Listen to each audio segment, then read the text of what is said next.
नमस्कार दोस्तों, SMD channel के अंदर आपका बहुत बहुत स्वागत है। दोस्तों, इस वीडियो के अंदर हम बात करेंगे केपीआई ग्रीन एनर्जी कंपनी के शेयर के बारे में।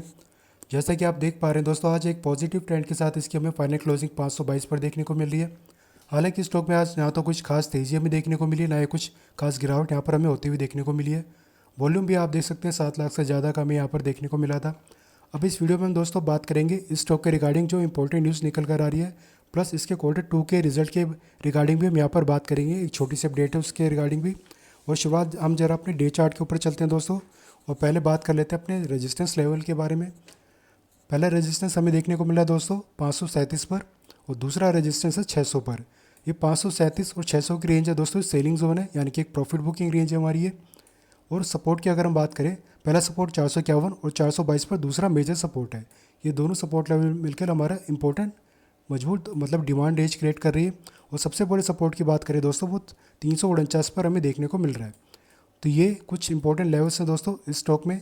और बात करें इसकी न्यूज़ की, तो केपीआई ग्रीन एनर्जी को 40.96 मेगावाट के सोलर और हाइब्रिड पावर प्रोजेक्ट्स चालू करने की अनुमति मिल चुकी है सरकार से। अब ये प्रोजेक्ट्स जो हैं दोस्तों, इन प्रोजेक्ट्स के दम पर बिजली का उत्पादन शुरू करेगी कंपनी, जिससे इनके रेवेन्यू और बिजनेस दोनों में ही हमें बढ़ोतरी होती हुई देखने को मिलेगी आने वाले टाइम में। ये इंपॉर्टेंट न्यूज़ है दोस्तों जो निकल कर आ रही है। इसके अलावा दोस्तों, इसके Q2 के रिजल्ट की अगर हम बात करें, तो इसका Q2 का रिजल्ट दोस्तों, डेट याद रखिएगा, 13 नवंबर तक हमें आता हुआ देखने को मिल सकता है। तो 13 नवंबर की दोस्तों आप डेट याद रखिएगा। और उससे पहले दोस्तों, जब तक इसका रिजल्ट आता है, क्योंकि जो न्यूज़ निकल कर आ रही है उसका इम्पैक्ट तो थोड़ा सा टाइम लेगा स्टॉक पर आने पर, लेकिन हो सकता है उससे पहले इसका जो रिजल्ट आएगा उसका भी हमें देखना होगा कि कैसा रिजल्ट आता है, क्योंकि उसके पॉजिटिव इम्पैक्ट जब पड़ेगा तभी इस न्यूज़ का भी थोड़ा सा इफेक्ट यहाँ पर हमें आता हुआ देखने को मिलेगा।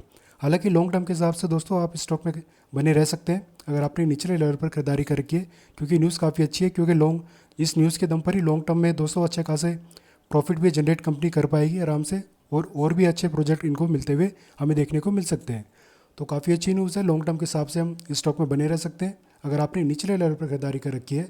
और वहीं अगर आप प्रॉफिट बुकिंग करना चाहते हैं दोस्तों, तो ये जो पहला रेजिस्टेंस है जिसके पास ये स्टॉक हमें जाता हुआ देखने को मिल रहा है, इस रेंज के पास जाने पर आप प्रॉफिट बुकिंग करके चाहे तो एग्जिट कर सकते हैं अगर आपका नज़रिया शॉर्ट टर्म का है तो। लेकिन दोस्तों, जैसे कि हमें पता है इसका रिजल्ट आने वाला है नेक्स्ट मंथ में, तो ऊपरी लेवल से इसमें एक बार दोबारा से हमें प्रॉफिट बुकिंग आती हुई देखने को मिल सकती है। तो ऐसे में अगर आपने स्टॉक में खरीदारी नहीं कर रखी है, तो खरीदारी करने के लिए हमारे जो लेवल रहेंगे 451 422, इस रेंज के पास आने पर आप लॉन्ग टर्म के हिसाब से भी और शॉर्ट टर्म के हिसाब से भी खरीदारी करके चल सकते हैं। और जो खरीदारी करने के लिए हमारी स्ट्रेटेजी रहती है दोस्तों, वो RSI प्लस कैंडलस्टिक पैटर्न की होती है। जब भी स्टॉक में प्रॉफिट बुकिंग आएगी, वो स्टॉक गिरता हुआ अपने सपोर्ट लेवल के पास या डिमांड रेंज के पास आएगा, और ऐसे में RSI हमारा 25 और 35 की रेंज के आसपास हो सकता है 25 से नीचे भी चला जाए, कोई बड़ी बात नहीं है। लेकिन ये रेंज हमारी बहुत ही इंपॉर्टेंट रेंज होती है। ये रेंज होनी चाहिए, प्लस शेयर का प्राइस अपने सपोर्ट या फिर डिमांड रेंज के बीच में होना चाहिए। इसके अलावा कोई बुलिश कैंडलस्टिक पैटर्न बनना चाहिए, जैसे कि आप देख सकते हैं दोस्तों, यहाँ पर एक हैमर कैंडलस्टिक पैटर्न हमें डे चार्ट पर बनता हुआ देखने को मिल रहा है। ऐसा ही कोई पॉजिटिव कैंडलस्टिक पैटर्न हमें देखने को मिल जाता है, मान लीजिए हैमर कैंडलस्टिक पैटर्न ही बन गया, तो इसके लो पर शॉर्ट टर्म वाले अपना एसएल रखकर इसमें खरीदारी करके चल सकते हैं, और लॉन्ग टर्म वाले भी इसी हिसाब से अपनी खरीदारी करके चल सकते हैं। लेकिन लॉन्ग टर्म वाले अपना एसएल थोड़ा सा दूर लेकर चले, और शॉर्ट टर्म वाले भी कुछ पॉइंट नीचे तक अपना एसएल लेकर चल सकते हैं। तो दोस्तों, ये स्ट्रैटेजी रहेगी स्टॉक में खरीदारी करने के लिए। लॉन्ग टर्म के हिसाब से दोस्तों, अगर आप इसमें अपना नज़रिया लेकर चलना चाहते हैं, तो कम से कम आपका जो टारगेट होना चाहिए वो एटलीस्ट 800 तक का होना चाहिए। 800 तक के लेवल स्टॉक में हमें आते हुए देखने को मिल सकते हैं। बाकी डिपेंड करता है इसका रिजल्ट कैसा आता है। रिजल्ट अगर ठीक ठाक भी आ गया, तो दोस्तों ये 600 तक जाने की पूरी कोशिश करेगा। तो 600 भी एक प्रॉफिट बुकिंग करने के लिए काफ़ी अच्छा लेवल रहेगा शॉर्ट टर्म वालों के लिए। बाकी लॉन्ग टर्म के हिसाब से अगर आप इसमें बने रहना चाहते हैं, तो कम से कम 800 तक के टारगेट के लिए आपको होल्ड करना चाहिए। उसके बाद ही आप डिसाइड करें कि आपको प्रॉफिट बुकिंग करके स्टॉक से एग्जिट करना है, या फिर आप और थोड़े से लॉन्ग टर्म के लिए स्टॉक में बने रहना चाहते हैं।